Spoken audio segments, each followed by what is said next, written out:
Поштовани гледачи, добар ден и уште еднаш поздрав. Ова е емисијата за Куманово, а денеска наши ваш гостин е на интересна личност. Надам дека ќе имаме да слушаме многу убави работи од минатото за нашиот град. Тоа е господја Маја Јакимовска-Тошич, професор доктор по филолошки науки и директор на Институтот за македонска литература. Добар ден и добар дојдовте. Добар ден, благодарам за поканата за учество во емисијата. Вака сега, вообичаено ние на нашата маса овдека имаме фотографии, меѓутоа овдека фотографии повеќе од некогашните работни акции. Меѓутоа за почеток еве Маја Јакимовска-Тошич да ни се представи каде од која мала потекнува на нашиот град и така натаму. Добро, и оваа емисија мислам дека во голема мера инспирирана и од самата документарна емисија што се работеше за нашата гимназија. Јас потекнувам непосредно од малото до гимназијата и до најпопуларните училишта во нашиот град Крстеми Сирков и Браќа Миладиновци. И навистина една многу лесна комуникација имав со овие значајни установи за развој и растеж на градот Куманово и во една едукативна смисла, меѓутоа и во економска развојна смисла, бидејќи верувам дека сите кадри од нашиот град произлегува од овие важни институции за Куманово.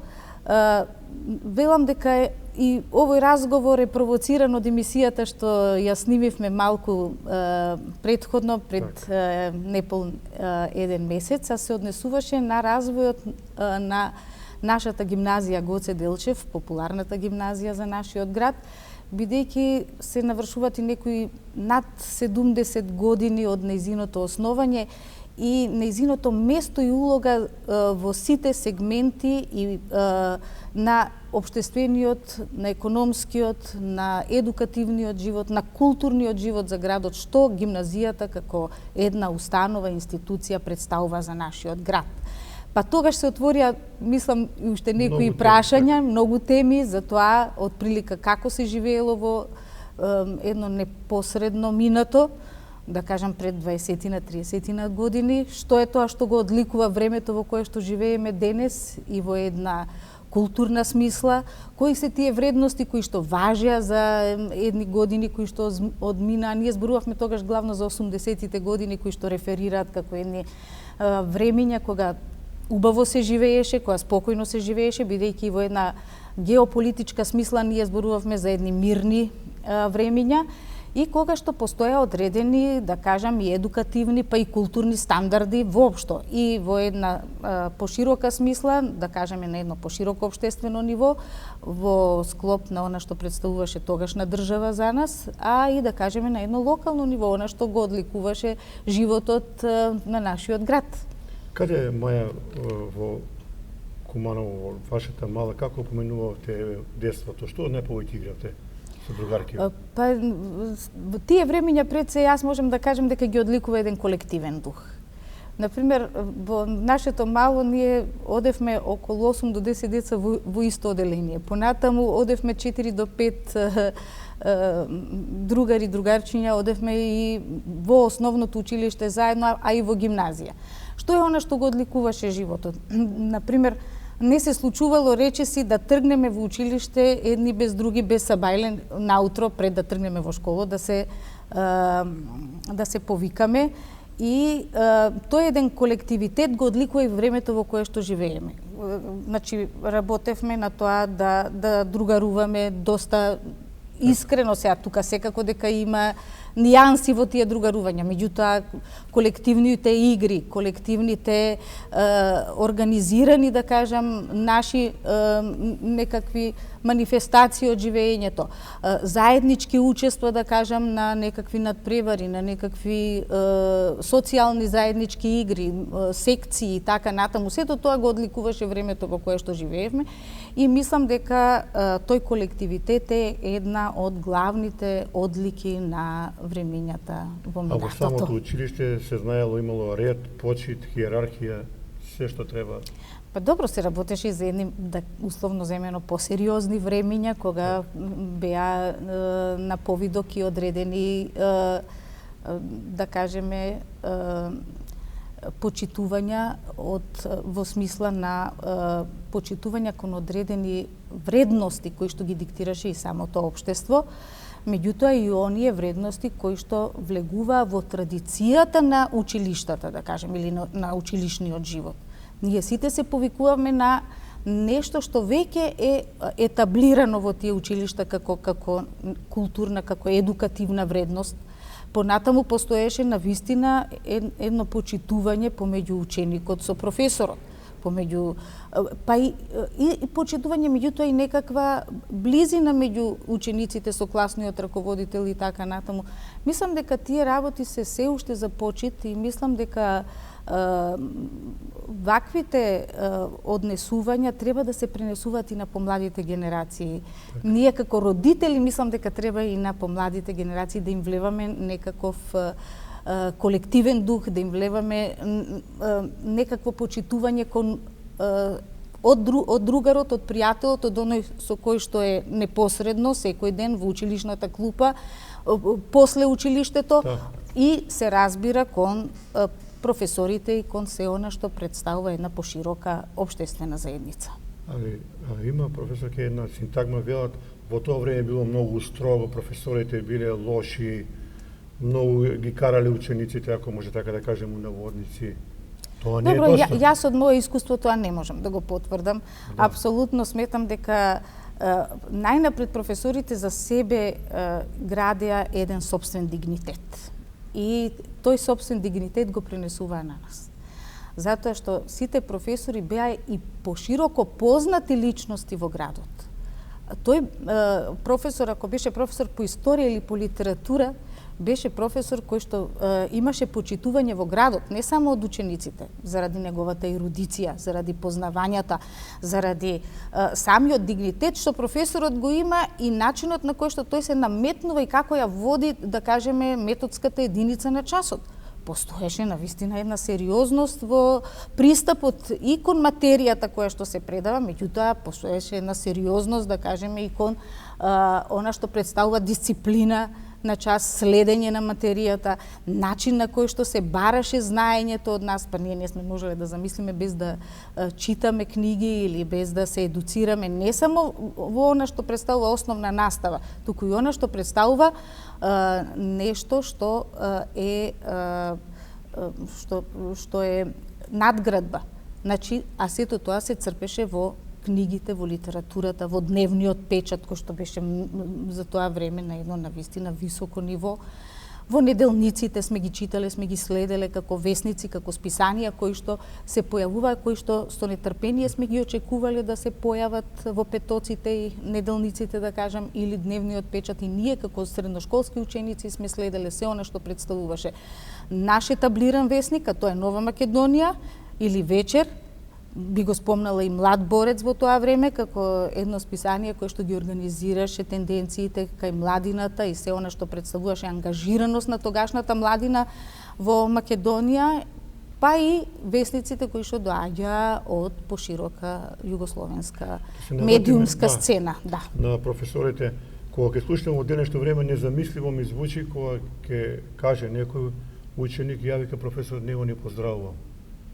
Значи, мислам дека тоа е голема грешка и од домашно воспитување. Па секако, прво секое воспитание доаѓа најнапред од родителскиот дом. Ние сме свесни дека како што ќе го воспитаме детето, тоа доаѓа на некаква надоградено воспитување во училиштата, меѓутоа базата секако дека е во домот, во семејството.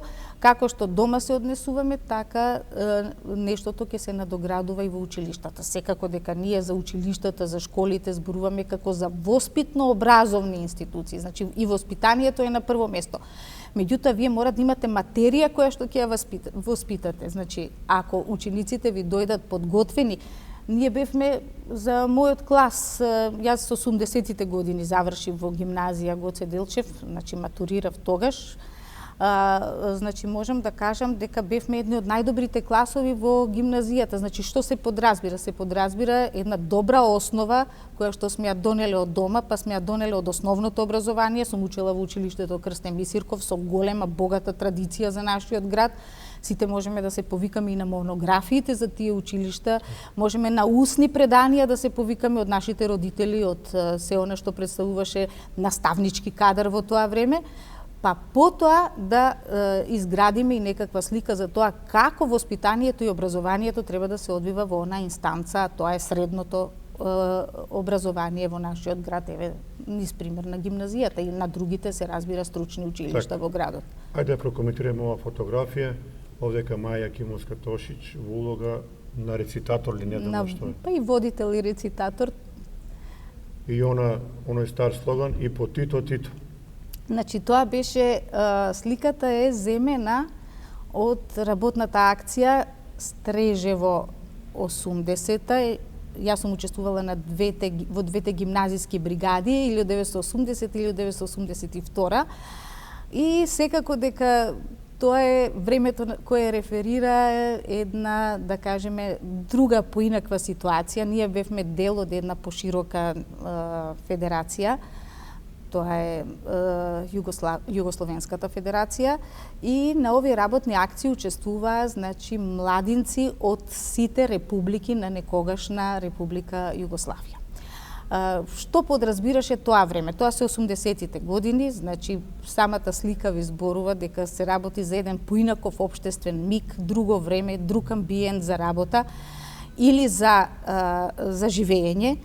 Меѓутоа време кое што диригираше и одредени високи политички, економски, јас би рекла, особено културни вредности и постоеше еден навистина висок репер во се што се продуцираше во тоа време. Дали се работеше за културна, да кажеме, продукција, или се работеше за еден висок ранг и на она што представува условно земено популарна култура, сето тоа имаше еден висок репер на продукција. Самите работни акции кои што еве и гимназијата ги организираше, зборува за еден сериозен општествен миг на времето во кое што живеевме. Значи се појавило потреба една таква средина како што е Кумановската гимназија, јас високо ја вреднувам еве и денеска после многу години, како една институција од која што излегува се што е доста квалитетно за нашиот град и која што продуцирала кадри во сите сегменти од нашето живење.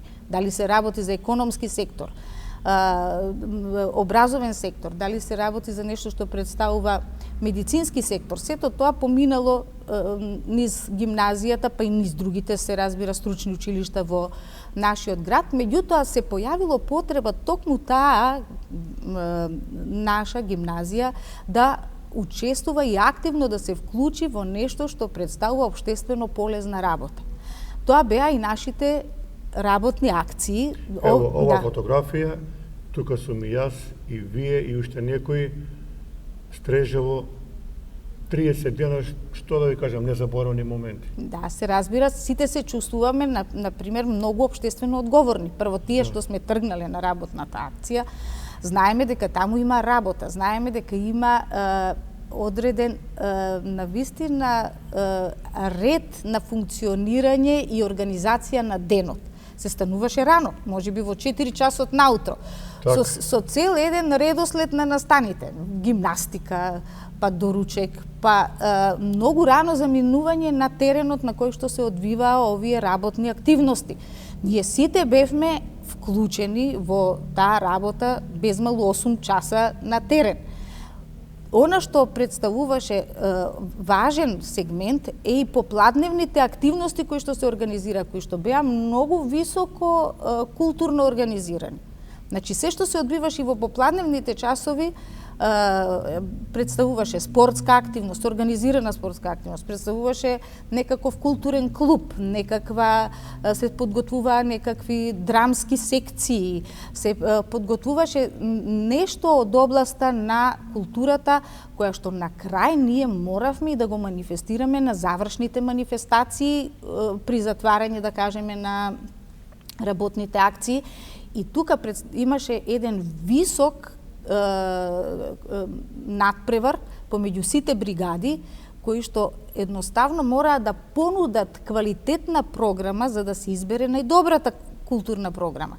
Овде на таа фотографија јас веројатно рецитирам некои стихови на Блаже Конески или на Ацо Шопов. Се знаеше кој беше реперот за тоа време, мелодиите кои што се слуша, музиката која што сите ја споделувавме во тоа време, например, и она што представуваше рок сцена југословенска, сите заеднички ја споделувавме, се слушаше нормално, Бело дугме, се слушаше Парни ваљак, филм, се слушаше Лепи сол, се слуша многу квалитетни numери кои што сите ние ги пеевме и заеднички не сплотуваа и тоа представуваше и некаков... Само да кажеме дека овде сме имале по 5-16 години и ретко не е било воопшто тешко. Да.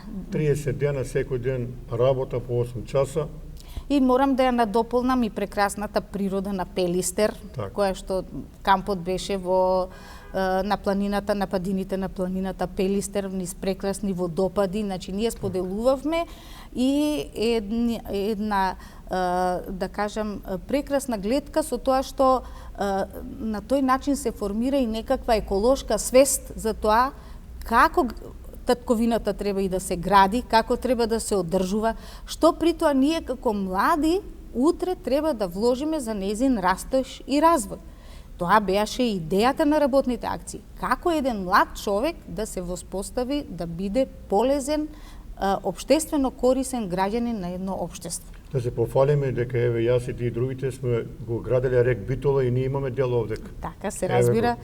Тогаш тоа трасите беа навистина нешто што бараше комплетна посветеност.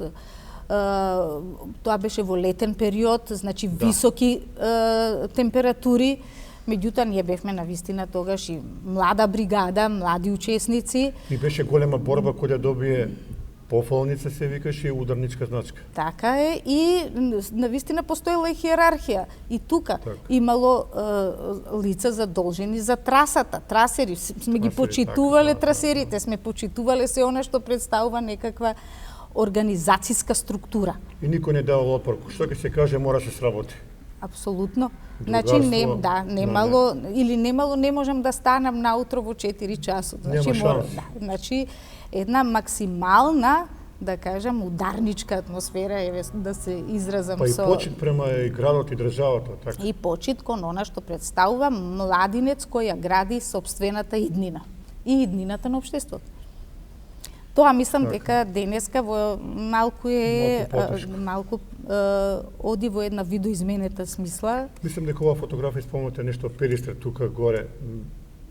Веројатно ова е тој планински дел. Не можам ја да се сетам, а и вие не може да се сетите. Ние бевме во едни шумски комплекси. Така, на во Битола на Пелистер е позната и моликата како раритетно дрво, течеа едни пречисти потоци од снеговите кои што се топат на врвовите на планините. Тоа беше навистина нешто што сите го споделувавме како некаква природна вредност и реткост. Имавме иста униформа сите, тоа да го споменеме. Да, значи тие работи беа унифицирани, значи едноставно споделувавме и некаква еднаквост меѓу нас. Немаше некакво големо двоење помеѓу учесниците во бригадите. Тоа беше доживување пред комитет, се сеќавам, доаѓа по 2-3 автобуса, сите внатре, едва чекаат да влезат да заминат на акција. Се тргнуваше со сериозни медицински прегледи. Да, сите имаме прегледи. Ние добивавме, и сериозна вакцинација и така натаму за да не се... Ако не си здрав, не може да така, за да не дојде до некои несакани последици. Па се случувало, како што рековте, имало некои луѓе мај, јуни, јули, август по 4 работни акции вржат. Сигурно. И тука, значи, на тие акции, освен што се делеше тој слоган дека треба да се работи, се делеше и колективниот слоган дека треба сите да се почитуваме меѓусебно и да се дружиме меѓусебно. Значи, да има некакво почитување, поврзување помеѓу бригадите.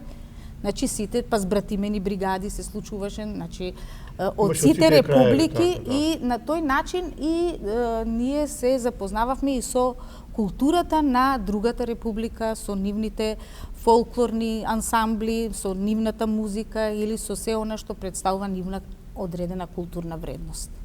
И најчесто се случувало гитара, па песма. Нема беше спиење до 12 задолжително, сати. тоа беа задолжителни наши забавни програми, да ги Сме наречем. спиеле по 4-5 часа и повторно продолжуваме понатаму. Такво времето е било. Ова интересна фотографија до некое езеро. Да, одевме и на екскурзии, значи не носеа од Стрежево, имавме, неделите ги чекавме за да одиме на Преспанско езеро или да одиме на Охридско езеро. Значи, во тој еден месец задолжително имаше излет во недела. Тоа е веројатно од некој од нашите изледи на Преспанското езеро или на каде што секако дека одевме и на разладување и на на некаков мини одмор, бидејќи во понеделник пак се стартуваше во 4 часот наутро. Ево и ова фотографија, што го зборевме предмалку, ова другарување, другарство, сите на една фотографија, смешка, шала. Незаборавни моменти. Тоа се делови и од општествениот миг на времето во кое што сме живееле. Значи, тогаш реферираа други вредности, други културни моменти, за разлика од времето во кое што денеска живееме, и тоа е нормално, затоа што секое време тече, се движи, диктира една поинаква слика на она што е важно, а што не е важно. Тогаш за нас било важно да се учествува на една ваква работна акција и да искажеме наша одговорност. Ние сме били одговорни во периодот на 16 години возраст или на 17 години. Значи, наша индивидуална одговорност, освен колективната, значи, која што сме ја имале меѓутоа, и како индивидуалец, си бил свесен дека нешто треба да дадеш и да вложиш за да се развиваш и како некаква корисна личност за државата и за општеството. Без мајци, без ништо, горештина, ама мора да се работи. Да, така беше, мислам, бидејќи се почитува и хиерархиските наредби. Само не се сеќаваме на сите луѓе, ќе мора да ги детално разгледаме. Тука и треба нешто и да се идентификува со некаква зголемена фотографија, бидејќи ние сме се смениле многу, некаде можеби и самите не се препознаваме од фотографиите, ама сметам дека овие фотографии се една драгоцена меморија за тоа што и како сме поминале како дел од таа гимназиска бригада, да кажам. А малку поука и за оваа генерација. Сега, само знам дека тие двете во Стрежево се организираа, едната беше Кумановската бригада во Сараево и една беше, не знам, во Пештер дали беше. Во Пештер, јас бев во Пештер, не во Сараево имаше. Во Пештер мислам дека не беше гимназиска, туку беше на градот Куманово, да, како организација или републичка. Во Хрватска. Да, тие беа републички бригади, мислам дека. Дури и се аплицираше во нив, па дали може да се влезе и да се добие место. Значи, толку беа актуелни за времето во кое што живеевме. Може ли да те вратат ако се пополни местото? Можеме да зборуваме уште 3 месеци како било, што било. Да, меморијата беше навистина свежа и имавме потреба да ја споделуваме. Да се вратиме на гимназија, рековте, убави моменти имате таму поминато, вашата генерација навистина беше изворена, професорите исто така, што може да ни кажете уште, еве, да споменеме некои луѓе од вашата генерација кои учеа со вас? Па, значи, ние и како цела генерација и како клас оделно навистина бевме една компактна целина, можам да кажам. Нормално постоја одредени надпревари меѓу одредени класови. Например, јас бев во четврто 1, ние секогаш имавме некаква мала конфронтација со четврто 2. Тоа беше и во некаква смисла дали ќе бидеме ние на крајот на годината можеби подобри по успех или четврто 2. И меѓутоа секогаш постоеше една извонредна синергија затоа што таквите надпревари па работеа на тоа да дојде до едно поинтересно дружење помеѓу класовите. Се разбира, од нашата генерација произлегува и многу познати стручњаци во дадени области, во правните науки, во архитектурата, во градежништвото, голем дел од нив ги знаете вака како јавни фаци би кажала во градот. Сега не знам дали да спомнуваме одделни личности па другите да останат неспоменати, малку не е благодарно. Меѓутоа ние се уште и функционираме и како друштво од тоа време, да кажем јас како четврто еден повеќе некако одржувам контакти со таа генерација моја од четврто 2 и се уште мислам тоа друштво функционира. И некојаш кога се собираме и овие моменти од гимназијава доаѓаат на дневен ред, па се подсетуваме за тоа како се одвивале одредени часови или ваквата меморија од работните акции или одредени наши рутини што сме ги имале после часовите, например да се оди во популарната реклама на некаква лимонада или на колаче или како сме се собирале, кои ни биле омилените места за вечерно собирање. Меѓутоа тоа се било како да кажам на еден колективен простор. Фативме и дел од корзото во Куманово, ако се сеќавате, тоа беше кај сегашната Нама. Меѓутоа потоа се надмина, да кажам, таа пракса. Во наше време имаше игранки, и тие игранки беа дел од учениците кои што партиципираа или учеа во гимназијата Гоце Делчев, сме оделе на игранкиве, на на одредени групи кои што навистина беа маркантни појави за нашиот град и во однос на музичката култура, а и во однос на она што представува забавен дел на ноќниот живот во градот, кој што тогаш траеше некаде до 22 часот. Значи, после 22 часот немаше облици на живот кој што можеше, нели, да потрае после ова време. Реклама беше главната станица. Реклама беше главната станица. Кино Козјак, незаборавни промоции на филмови, на филмски фестивали, Мала Пула доаѓаше тука. Сите сме се собирале во овој простор. Значи, тоа беа главни некакви културни пунктови, јас би ги нарекла, на градот. И мислам дека се беше во духот на тоа време кога постоја и некакви високи културни параметри во однос на тоа што се слуша од музичка сцена, што се гледа во домен на филм, што се чита од домен на литература. Стрипот како еден медиум исто така беше доста популарен во наше време. Кој беа стрипови? Комотант Марк? Добро, имаше Загор? да, имаше доста размена и на таков вид на литература. Меѓутоа, уште во тоа време се обидуваше да се спојат одредени културни форми низ една таква интердисциплинарност, ние денеска многу стручно тоа го именуваме. Значи како да се поврзе литературата со филмот, или како да се поврзе филмот со изложбата, или како да се поврзе со аудиовизуелната уметност. И сето тоа, значи, реферира од тоа време на 80-тите години, кога се поставија мощни, важни темели за тоа како треба и понатаму да тече и да се одвива една висока култура во општеството, меѓутоа и она што представува популарна култура или локална култура. Ние и во нашиот град имавме важни, истакнати и културни јавни работници на музичката сцена, на филмската сцена и така натаму, кои што навистина креира одредени процеси, па дури јас мислам дека и телевизија Куманово доста рано се отвори како посебен медиум, кој што во тоа време популаризираше локални вредности за специфични за нашиот град, бидејќи нашиот град сепак представува едно автентично подрачје и во однос на менталитетот и во однос на она што представува некаков живот во градот. Да споменеме професорите, еве, кој беше класен професор и другите кои ви учеа во гимназијата?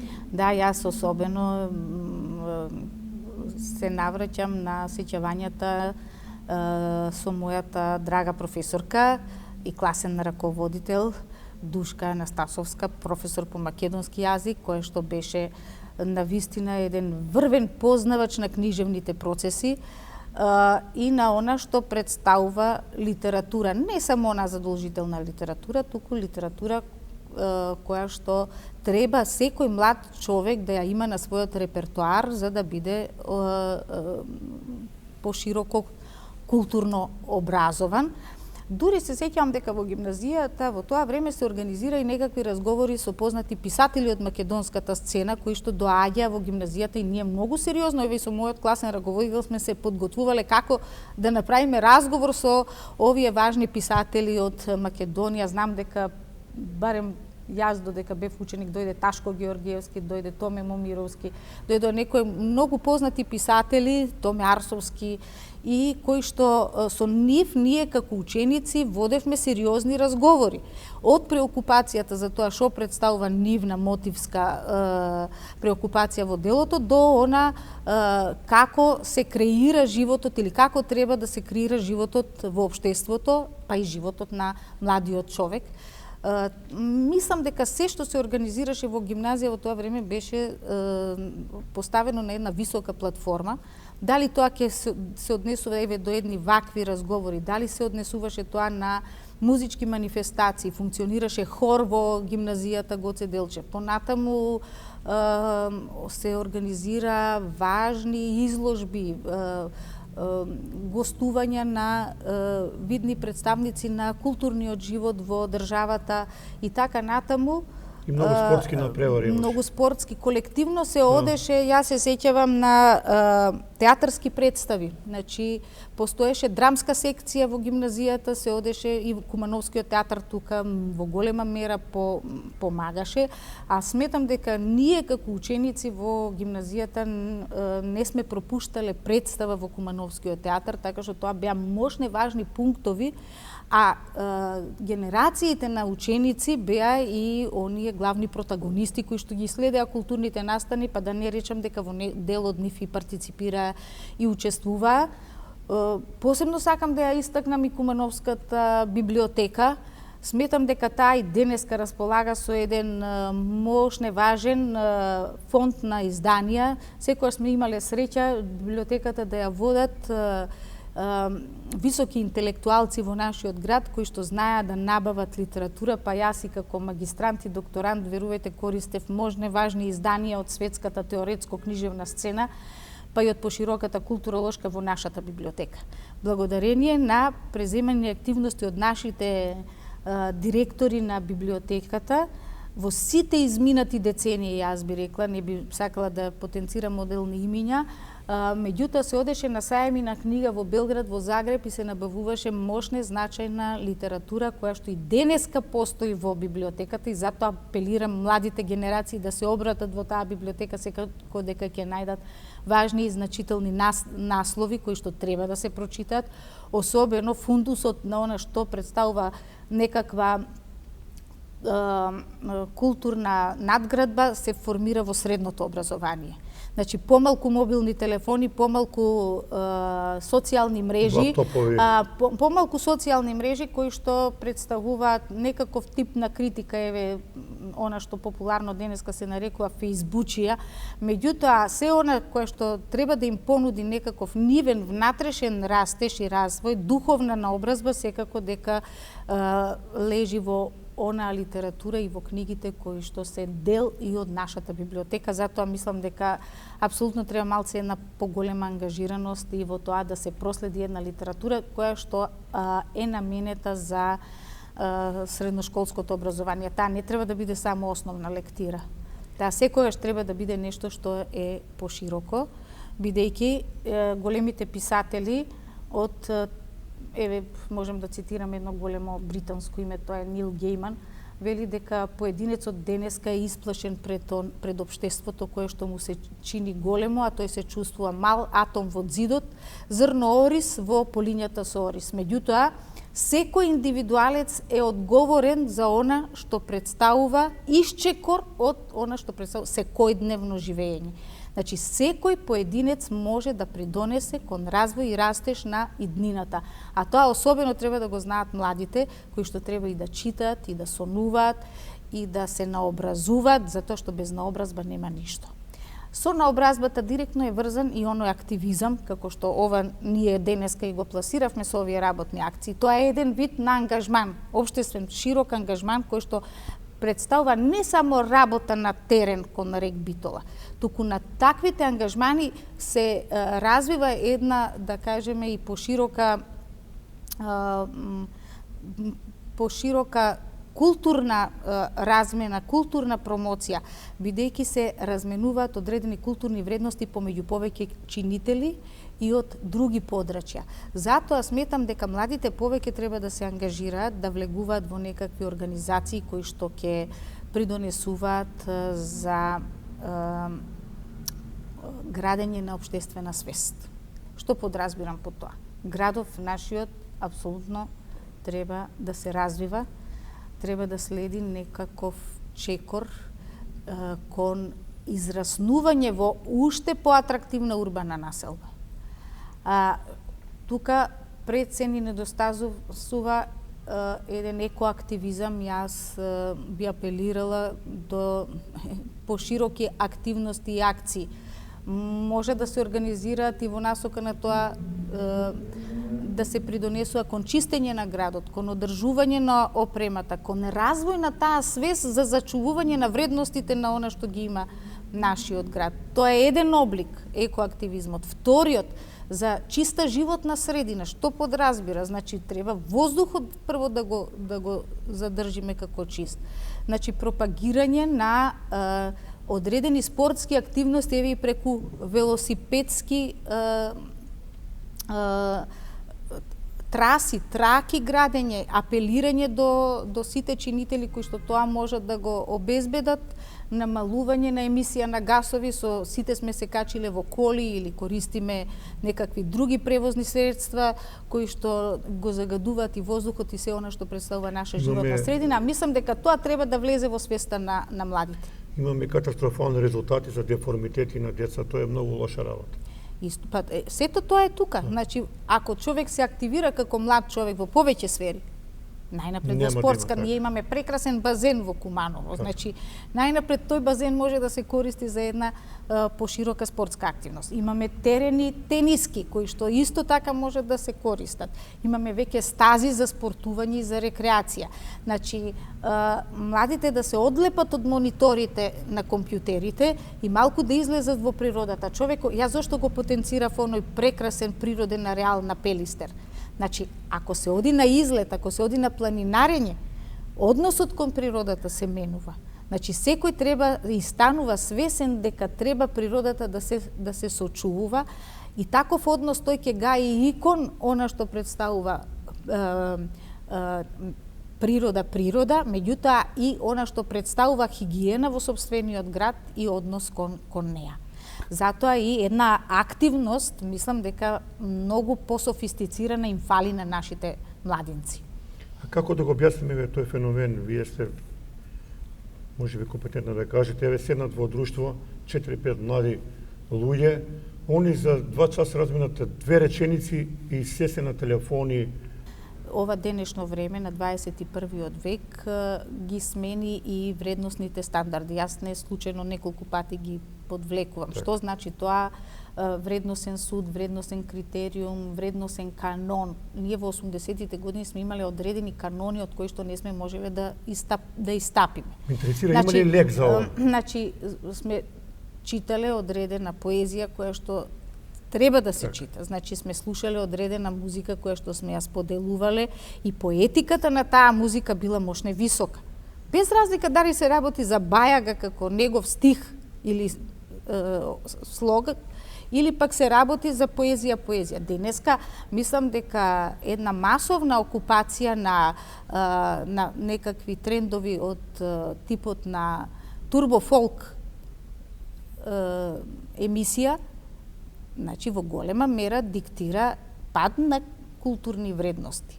Значи тоа треба една поширока активност за борба против ваквите појави, колку тоа може да се постигне, треба една широка. Зошто јас зборам за општествена свест? Општествената свест ја креира и општеството. Младите треба сите заедно да се вклучат и да имаат подеднаква шанса за мобилност и политичка, да кажам, меѓутоа и една културна мобилност во која што ќе бидат активни чинители.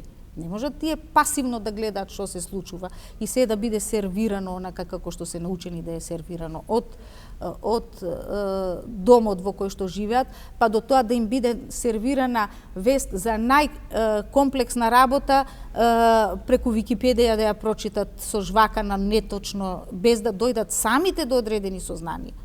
Значи, мора да се чита многу повеќе. Не да се чита кратка вест која што во самата суштина е неточна, туку да се чита нешто кое што представува опстојна литература и кое што представува литература која што вас ќе ве подигне како еден свесен општествен чинител. Тоа е едната работа. Другата работа со која што современото живење се соочува е комерцијализација на културните продукти, пазарното општество што нуди. Производ кој што се продава, без разлика дали е тоа економски производ или е културен производ. Она што се продава денеска е масовна култура, популарна култура, јавна култура. Таа култура по самата своја дефиниција е нешто што ја викаме ниска култура, за разлика од елитната култура која што се промовира во академските кругови, да кажам, или во елитните кругови. Таа популарна култура си има и своји медиуми. Тоа се медиумите за кои што вие зборувате. Тоа се медиумите на мобилните телефони, на социјалните мрежи. На се она што представува брзо, лесно, сега во момент. Младите сакаат сега се одеднаш, наеднаш, брза забава, брзо задоволство, инстант задоволство. Значи сега што трае во овој момент. Убаво пред малку рековте, овие моменти ние сме ги споделувале 2 месеци, 3 месеци и понатаму, нели, откако ќе заврши одредена активност ваква од еден месец, или сме одели на одмори па сме си ги прераскажувале на станите. Сега, значи, се е инстант во еден момент. Ако следниот момент веќе имате празен од да немате забава, веќе се бележи некаков упадок во атмосферата меѓу младите и, значи, треба малку подигнување и на една јавна свест како да се манипулира со социјалните мрежи и со новите медиуми. Тоа не го диктираме ние, се разбира, тоа е еден глобален процес во кој што сите сме вклучени и на нас ни користат мобилните телефони веднаш сега во овој момент да добиете информација или да добиете некаков пријател на другиот крај на светот, во Австралија или во Америка, веднаш можете да го добиете и тоа бесплатно. Тоа се сите погодности, меѓутоа има секако и нус појави од сето тоа, а тоа е ова вие што го кажувате, а кое што веќе загрижува, значи таа социјална димензија полека ќе се губи, бидејќи сите помалку сме вклучени во некаков виртуелен свет.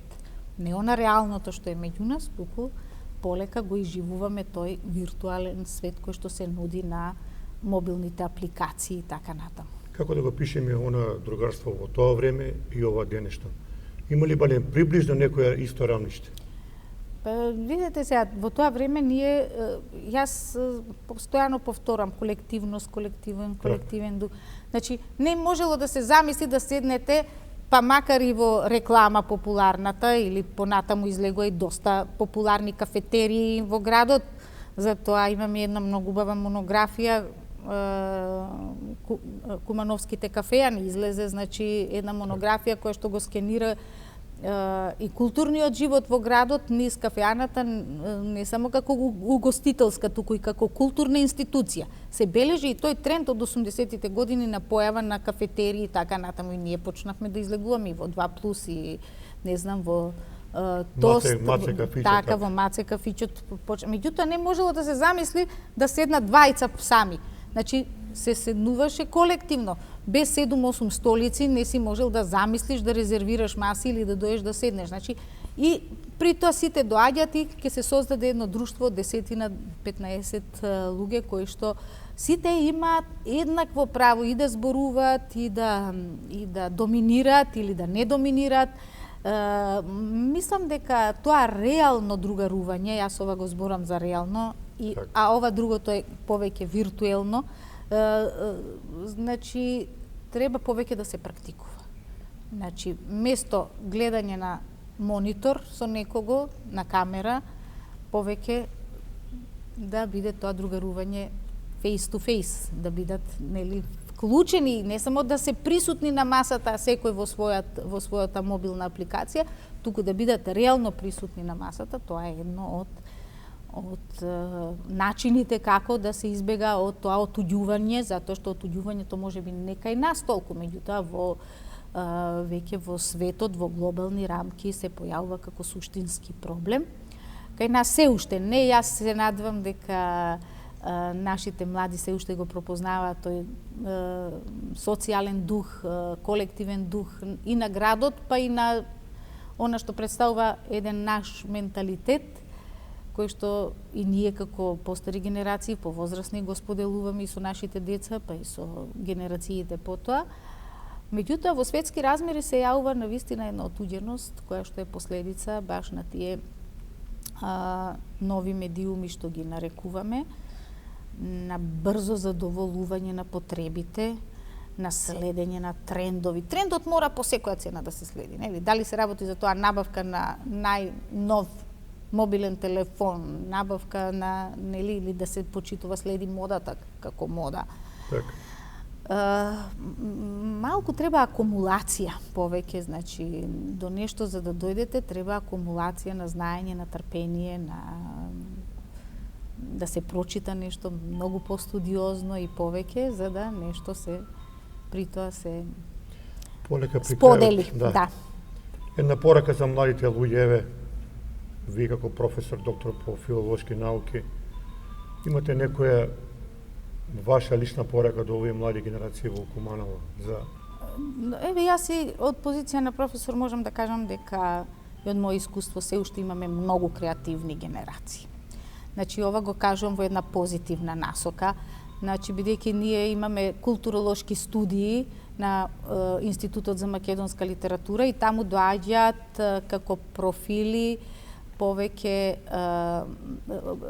представници на повеќе сегменти од културата. Дали се работи за литерати, дали се работи за филмски работници, дали се работи за музички стручњаци и така натаму, ние работиме на едно интердисциплинарно поврзување на прашањата во културата. Сметам дека се уште имаме многу креативни генерации, треба да се работи на нив во голема мера и да им се даде шанса да го искажат креативното за нашето општество и за нашата култура. Се работи на голем број на фестивали кои што се домашни фестивали и мислам дека се доста квалитетни, ги следам сите. Меѓутоа, она што сакам да им го порачам и на младите генерации е малку поголема упатеност кон она што представува нивна организација кон некаков тип на општествено корисен активизам. Значи, мора да се поактивни, мора да излезат од чаурката, мора да мислат дека тие можат нешто да сторат, како поединец кој што треба самиот индивидуално нешто да направи за иднината. Не тоа да го сторат родителите, не тоа да го направи некаков, да кажеме, некаква институција или политички чинител. Значи, тие треба самите да бидат свесни дека иднината си е во нивните раце, меѓутоа треба тоа да го пројават и низ едно заедништво. При тоа сметам дека навистина треба да се навратат кон собствено надградување на културните вредности, значи повеќе да се чита, да се слуша поквалитетна музика, да се присуствува на драмски представи, да се присуствува на се она што представува културна понуда на градот. Да не им биде тоа нешто што ќе го заменат со седење само во кафич или само со дружење. Значи, сметам дека сето тоа што ќе го видат на културен план може да представува инспирација за нив како тие понатаму самите да креираат, самите да режираат, самите да организираат.